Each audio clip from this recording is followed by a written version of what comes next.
मुंबई महानगरपालिका निवडणुकीचे निकाल हाती आलेत आणि महायुतीला पूर्ण बहुमत मुंबईकरांनी दिलेलं आहे आणि त्यानंतर आता महायुतीचा महापौर कोण बसणार याच्या चर्चा ज्या त्या सुरू झालेल्या आहेत। आता मी वांद्रेच्या ताजलँड इंड या हॉटेलच्या बाहेर उभा आहे आणि इथे आज सायंकाळी उपमुख्यमंत्री एकनाथ शिंदे यांचे सर्व जे नवनिर्वाचित नगरसेवक आहे यांची जी बैठक आहे ती पार पडणार आहे।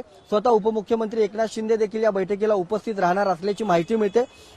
महायुतीला पूर्ण बहुमत मिळाले आहे आणि पूर्ण बहुमत मिळाल्यानंतर महायुतीचा महापौर कोण बसणार याबाबतच्या चर्चा रंगत असतानाच उपमुख्यमंत्री एकनाथ शिंदे यांच्या पक्षाकडून अडीच वर्ष जे आहे ते महापौर पद दिलं गेलं पाहिजे अशा प्रकारची मागणी देखील केली गेली असल्याची माहिती आहे। बाळासाहेब ठाकरे यांच्या जन्मशताब्दी वर्ष हे आहे आणि या जन्मशताब्दी वर्षात शिवसेनेचा महापौर मुंबई महानगरपालिकेवर बसावा अशी इच्छा अनेक नेत्यांनी नवनिर्वाचित नगरसेवकांनी केलेली आहे। त्याच्यामुळे भारतीय जनता पक्ष या मागणीकडे कसं बघतंय हे महत्त्वाचं असणार आहे। यासोबतच स्टँडिंग कमिटीबाबतचा जो हिस्सा असेल त्याबाबत आज देखील या सगळ्या नगरसेवकांसोबत चर्चा केली जाऊ शकते।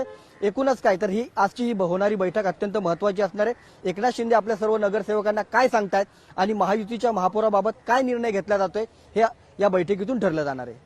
उमेश करंजकर, लोकशाही मराठी, मुंबई।